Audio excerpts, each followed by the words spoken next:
Hi, everyone. It's so great to be with you virtually this afternoon. My name is Molly Cotting. I'm a community forestry researcher here at the University of Minnesota, and I'm really excited to speak with you today about community forestry and gravel bed nurseries. Before we start, I wanted to just thank and point out Drew Hart from the U.S. Forest Service. He, alongside Kevin Carroll, invited me to speak with you all today. I've also included my contact information at the university. If after taking in this presentation, you have any questions, please don't hesitate to reach out. So today we're going to talk about some of the benefits from urban canopy that we realize today and how community forestry partners are really instrumental in furthering this work, and maybe some new considerations you can take away for how your work contributes to environmental equity in your city. Third, we'll talk about these gravel bed nurseries. That's sort of the primary scope of my research at the U and how I got to work with Drew, Kevin, and others throughout the Great Lakes region. And then I'll give some practical planting tips for planting those beds from gravel bed nurseries.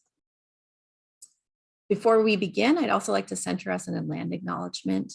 I'm tuning in to you today from Minnesota, home of the Dakota and Anishinaabe tribes. I'd like to thank the original caretakers for their past and present stewardship of this land.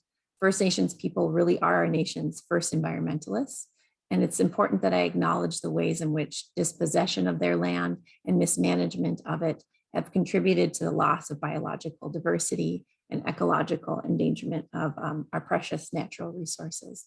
Without them, we wouldn't have access to this learning, teaching, and working environment. I did want to share a little bit more about myself since we can't be together in person. Last year, I stepped into this role of forestry researcher. I also hold a certification as a tree care advocate. That's a continuing education program we have here at the University of Minnesota. I also took this love of people and trees that I hold and turned it into a vocation by way of public health. So that's some of the focus that you'll see here today. I'm an environmental health nerd. And I like to apply my work to the equity sphere in how we address disparities in urban environments. I'm passionate about trees. I know that they hold power to affect our daily lives. So I'm really grateful for this work because it's this perfect intersection of environmental threats like climate change and pests and mitigating pollution with keeping one foot on how those actions benefit our public health. You should know I'm not a certified arborist. I don't have a degree in forestry or natural resources. So really, I'm looking forward to sharing information about what I do know and receiving wisdom from you all about the environments you're planting in. But we're really going to focus mostly on the technical guidance for installing, operating, and maintaining a gravel bed at the end. I want to talk with you today about how trees help us, right? We often think about what they do in terms of environmental benefit, but really these ecosystems that you care about, especially in the larger Great Lakes region, also impact the health of folks around you. Trees do so much. This coming from a study of the benefits of trees for livable and sustainable community. So you probably already know that trees, mature trees, help to lower our electricity costs. They clean our air and water. They can prevent soil erosion and provide cool spots for folks to gather. But they really do also benefit our health.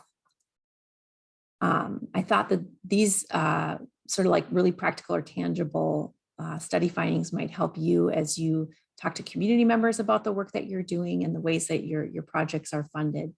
It's not just some of those environmental benefits or built environment benefits, but really trees help to reduce stress. There was a study in 2017 that found that regular nature contact of 20 minutes or so a day lowered blood pressure and heart rate and helped with self-reported stress levels. It can help folks hold better sleep patterns and improve their mental health, as well as reducing asthma symptoms due to pollution in their environment. Regular time spent in nature can help restore our attention and build capacity for focus. And then lastly, that increased connection to place. It helps to promote social connections and pro-social behavior. So what are some of the barriers for folks experiencing more nature contact Well, modern city living and environmental threats do exist to our connection to nature. It's important to point out that 80% of us live in urban areas that have limited nature contact. And worse yet, Americans spend 90% of their time indoors. This doesn't bode well for getting that 60 minutes of prescribed or recommended nature contact a day. Screen times in our country is out of control. I don't think I'm surprising anybody here on this recording, but one study from Frumkin and others in 2017 found that by ages 8 or younger, right, folks, little kids spend 2 hours a day on screens. But by the time they've reached 8 years old, that jumps up to 7 hours and 40 minutes a day for youth ages 8 to 18. And adults are faring no better because of work and screen time habits. Adults spend 10 hours and 40 minutes consuming media every day. Then we also know that we're in the middle of a climate change crisis, and this is contributing to the decline of urban canopy due to severe weather events, heat and drought stress, as well as the influx of more tree pests and diseases. So we went through one, sort of really bad epidemic with Dutch elm disease.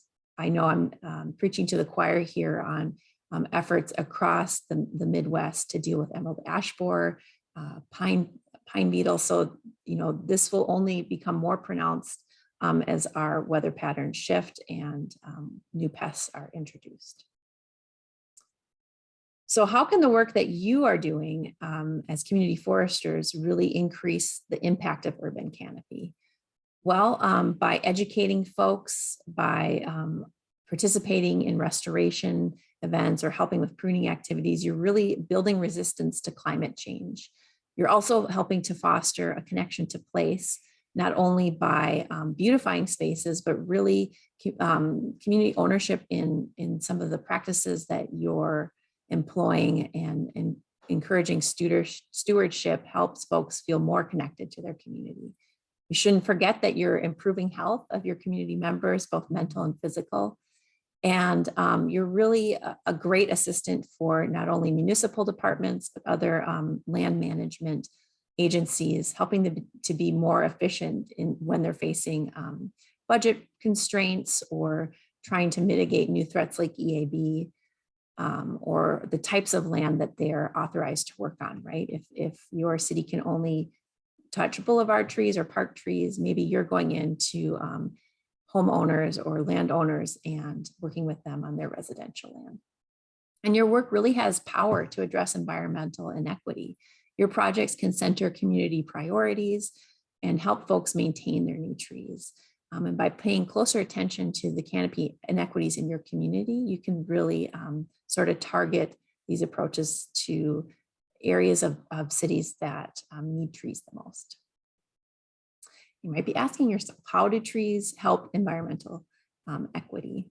So I've just highlighted a couple of studies and articles that help drive home this point. When planners and forestry departments look at a whole host of factors when they're deciding where to plant and how big a scale for their projects, they're looking at things like, recent storm damage or pests. What are the trees that have been removed that need to be replaced? They also are weighing pressures for areas of economic development, what the public wants, and other restoration efforts being done by other nonprofits, what have you.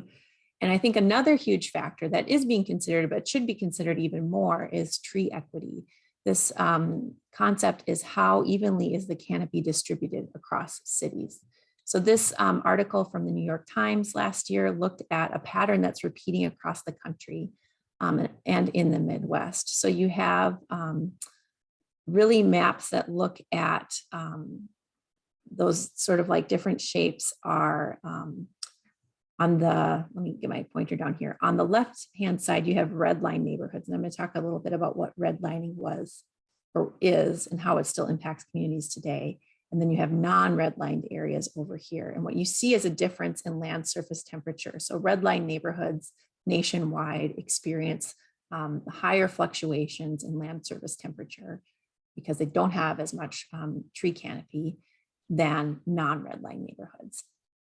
If you haven't heard of what redlining is, these policies were put in place by banks and lenders to assess the risk for loaning money for home purchases. These policies were allowed across the country, and they were on the books up until the late 1970s in many areas. These codes included racialized language that contributed to racist lending practices. So because of these redlining policies, communities of color don't have the same access to urban canopies, and this still impacts communities today. Recent studies have found that this historical housing practice and policy may in fact be directly related or responsible, for disproportionate exposure to heating events. Extreme heating events. So I wanted to bring it home a little bit more local. These are two images from Chicago. The first on the left is the historic redlining map. And then on the right, I've taken that map into a software product and overlaid that with the US Forest Service canopy cover survey. So this study out of the University of Richmond took a look at hazardous areas. You can see the most hazardous grading is that red or D polygon. Other designations were definitely declining. Still desirable is the blue, and then the best is green. And the presence of minority population would have a significant impact on whether those areas were considered hazardous or not, and make it impossible to get a loan there. This study took a look at urban areas across the country. So what we're looking at here is a comparison of specific urban areas where there were relatively large or small differences in the land surface temperatures between the grades. So we have that most desirable grade of A and then the most hazardous grade of D. So the results from this study found that 94% of the studied areas displayed this consistent city scale pattern of those elevated land surface temperatures, sometimes as much as 7 degrees. I didn't want anyone to feel called out, so I thought I'd just call out ourselves up here in Minneapolis. We actually perform at the bottom of this list. Our tree canopy cover is the most inequitable in the Midwest region. So we have a lot of work to do. Another way we can think about this, a more all-inclusive current picture, is this tree equity score. So the tree equity score is an index that was developed by American Forests, which assesses current canopy in communities. This tree cover map looks not only at canopy cover and population density, but also income, employment rate, racial makeup, average age and health status of folks, and the surface temperatures to calculate how equitable the tree distribution is here. And 100 or green is the desired or higher level. I thought this was important to really point out the good work being done in Chicago by Peace Tree Group and others. I know that Kevin and his group are mostly planting in West and South Chicago neighborhoods. So the work that you're doing is working to reset or to increase the benefits in communities that don't get to realize the same amount of green space and cover. Let's see, so how does this apply to gravel beds and the work that I'm doing? So if you haven't heard of gravel beds, I'm assuming you have, but as a small primer, these nursery bed systems were developed in like late 1980s by Chris Starbuck and folks at the University of Missouri. They were really designed as more convenient and less expensive ways to manage tree stock. And it was really developed out of trying to respond to the problems related to traditional growing systems. So more and more communities are choosing to adopt these systems. They hold trees for a whole growing season. So this helps manage what is normally a very short timetable to plant bare root trees and sort of elongate that over several months. While being held in the system, they promote fibrous root growth, and it's thought that this can help increase survival for bare root stock compared to bare root trees that you just get from a nursery. Bare root trees are much lower to to purchase, lower cost to purchase than other tree stocks like container trees or B&B trees. So for folks with limited budgets or just wanting to maximize their impact, this is a really great solution for ordering, and they're really easy to maintain. So year over year, you can use these beds, and it's something that's sustainable for most folks.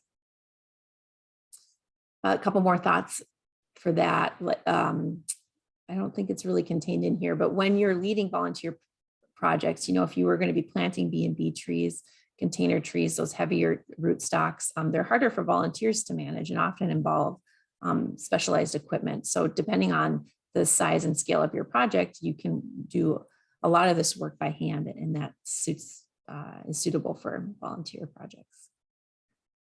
So the work that I'm doing is through a National Park Service grant and the Great Lakes Restoration Initiative project that takes a look at water quality across the Great Lakes region and all of those watersheds. The work that we're doing supports communities in installing these gravel beds to help address water quality issues and really restore urban canopy.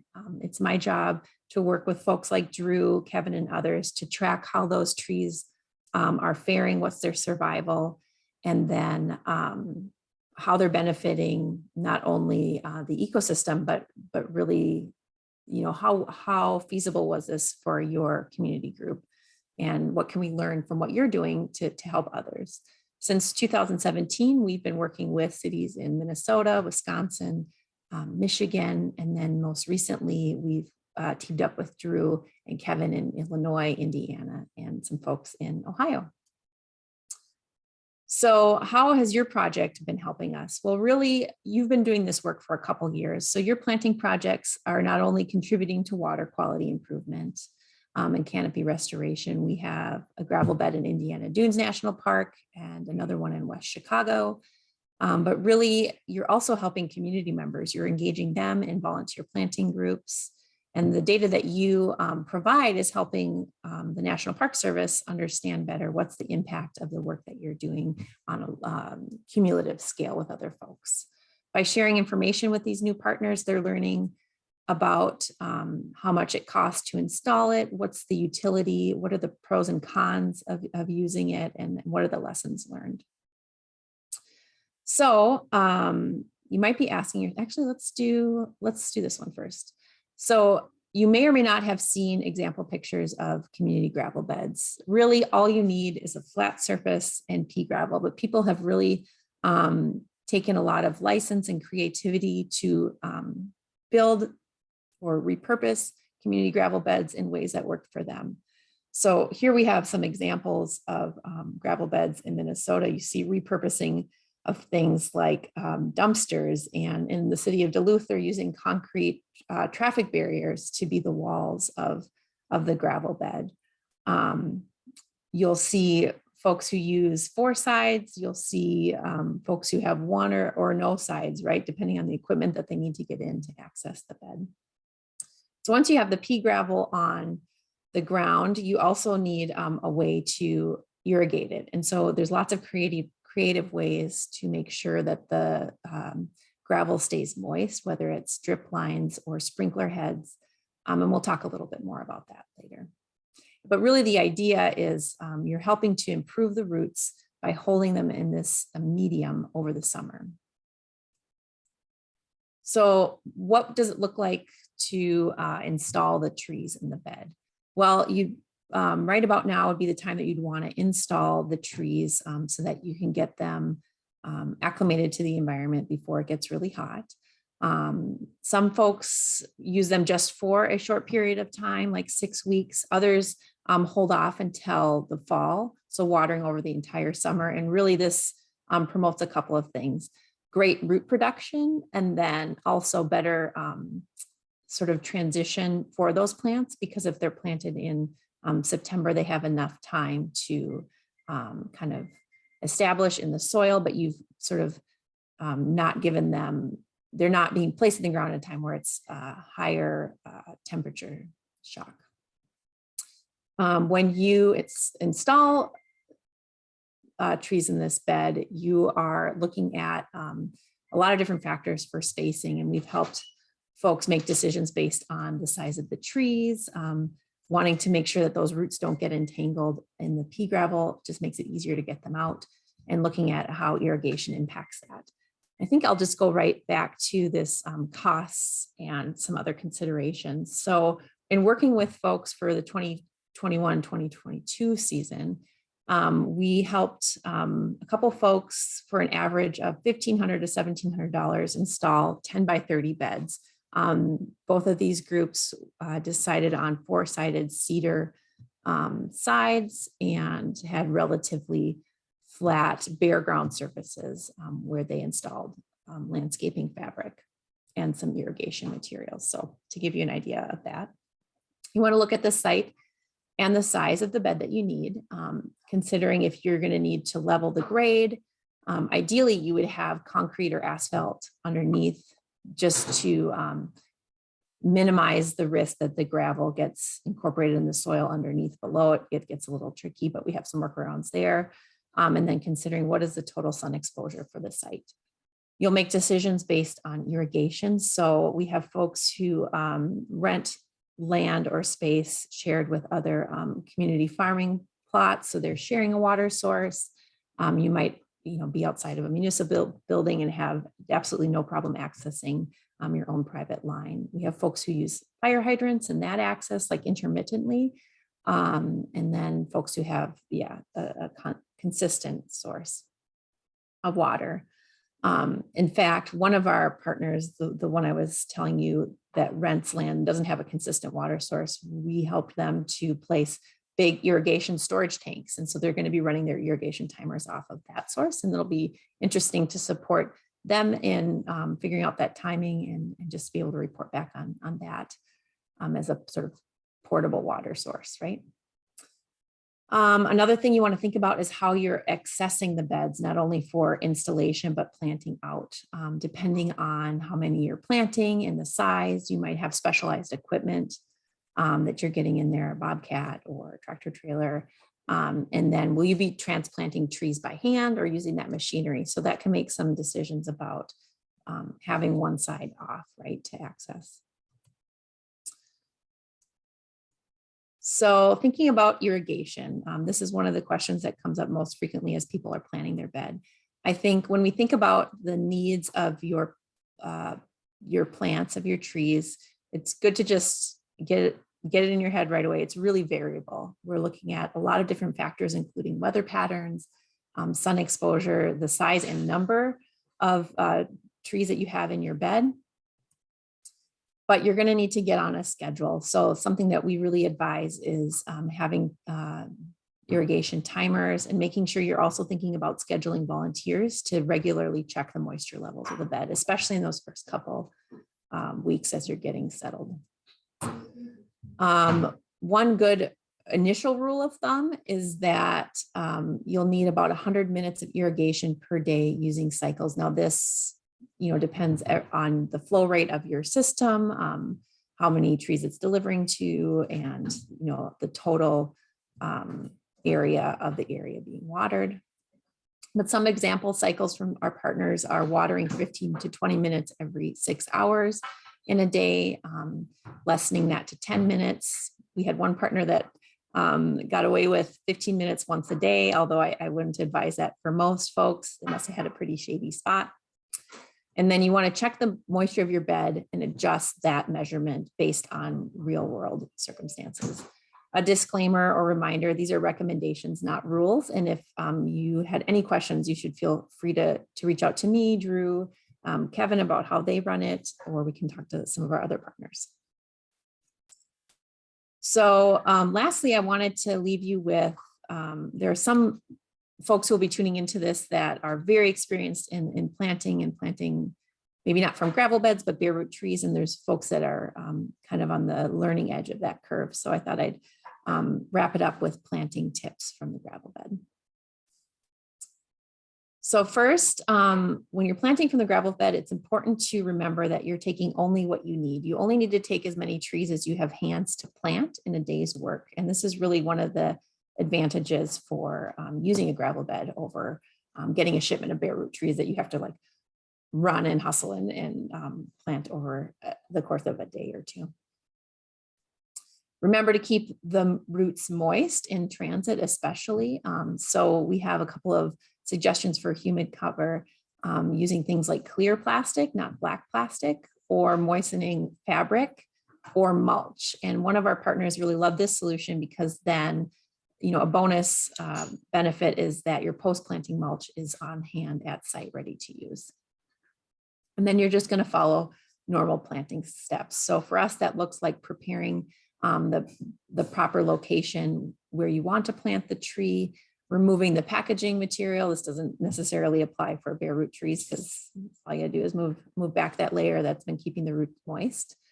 You're gonna find the first order main root, correct any encircling roots that exist, and then measure the roots for the depth of the hole that you want to dig. So I think it's useful to look at a diagram here. On the right, you have a healthy or good root system. When you're looking at this, you see the stem at the top, and really these first main branches underneath the root collar here are those first order main roots. All of this like fine growth or fibrous roots, those are the roots that take up the water from the plant. So you will measure from here down to the tip of the bottom root, and that's kind of gives you a good idea for how deep you need to dig the hole. On the left here, this unfortunate guy, this is an example of a bad or dysfunctional root system. I mean, really bad, but you see encircling roots. And this could easily have been corrected, at planting by making a simple box cut, which I think we're about to show. I don't think we're going to show you, but basically cutting off a square on each side to allow those roots, instead of growing around, to have another chance to grow out, becoming a more stable tree. So we're planting. You've dug a hole of proper depth. You know that is determined by the length of the roots. In terms of the width of the hole, you want it 2 to 5 times the width of the root ball in order to promote healthy root growth out. We want the root flare here in this middle image to be level with the soil, and they're using sort of a piece of wood here to ensure that it's planted to the proper depth. And then after you've got it, you've recovered, backfilled the soil, you have some considerations for life after planting this tree. If you're working with bare root trees, you're most probably going to stake as they get settled and set in the ground, but really only do that if needed. You can remove those stakes after one season, and you want to attach them loosely about 2/3 of the way up the stem. Decide if you need mulch. You can use bark, wood, or rocks or other inorganics. We're going to talk a little bit more about mulching, and then thinking about your watering plan, what kind of equipment you're going to use. Really, those are advantageous because you just need to go out to the tree once a week.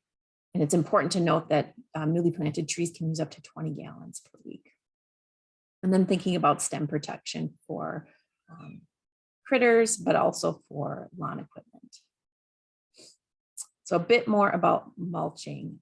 We do this because it decreases water evaporation from the soil, but it also serves as a sponge that prevents runoff. And this is especially helpful for plants growing in heavy soils, clay, or on sloped sites.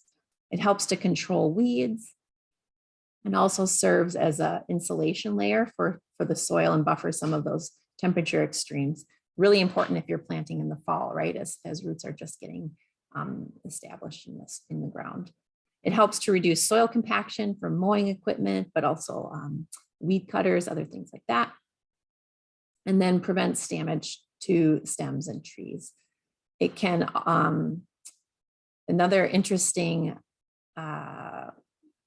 let's move on to though, improve soil health. So this includes microbial activity and nutrient holding capacity along with water, and just protects from air penetration. But we don't want too much, right? Our general rule of thumb is 3 inches, and really any more than that will prevent the movement of water. So the roots end up drying up and stressing out the plant more if they can't access it. You can get root production in the mulch, so it actually has the same net effect as if the stem was buried under dirt when you planted it. It can help contribute to stem girdling roots. It can reduce oxygen levels, suffocating the roots. And if the soil is poorly drained or is just frequently too wet, it can actually contribute to root rot. If you keep too much bark excessively, it can decay there and then introduce molds that we don't want to see there, and also create a habitat for rodents. Some thoughts on watering equipment. You may or may not already know about a lot of these fellows. This is my favorite over here on the left, the gator bag. We also have watering rings, tree diapers, watering tape, and watering wells. All of these are really strategies or tools that minimize the need to visit the tree as frequently. So some watering tips for you all as you think about your projects this year. Remember to apply water directly over the root ball. This is where all of that uptake is happening. You don't need to go too far out. And I think actually, or too far in. So if you're just applying it right at the flare and the stem of the tree, remember that those roots are, collecting water from a radius, and you should hit that radius with your water. Good idea or rule of thumb here is to keep that soil and the planting hole moist. This edge of the planting zone helps encourage the roots to expand. And remember that that's going to change over time. So when you come back in year 2, because really for the first 3 years, you want to support with watering more intensely than an established tree, that roots can grow almost 1.5 feet per year. You can help to create a water reservoir by just mounding the dirt about 3 to 4 inches high around the edge of the root ball. Helps to keep the water in. And remember to use a slow trickle rather than like a fast run from the hose to fill that reservoir, because that allows water to slowly infiltrate into and around the root ball.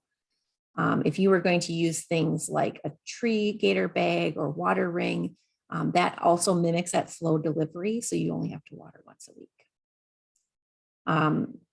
If you were educating folks about how often to water and how much is too much, here's a little calculation you can use. So newly planted trees need about 1 to 1.5 gallons of water per caliper inch per dose. So if you aren't using, just running a hose out there every couple days, this is a schedule that works for timers or a bag. For the first few weeks after planting, you want to water every day. And then in the first month to 4 months, water every 2 to 3 days. And then after 3 months, then weekly watering will help the roots establish and not get rotted. So really that's my fast and dirty explanation of the gravel beds, some practical tips for you, and hopefully some considerations you can take, not only to feel good about the work you're doing, but to seek out new opportunities to increase urban canopy in your neighborhood. If you have any questions, you can reach me at the department email or by my personal email, which I delivered before. I'm going to give these slides to Drew and Kevin after this, and I'm always available for questions or discussion. Thank you so much. And I think I'll stop sharing and wish you a great day.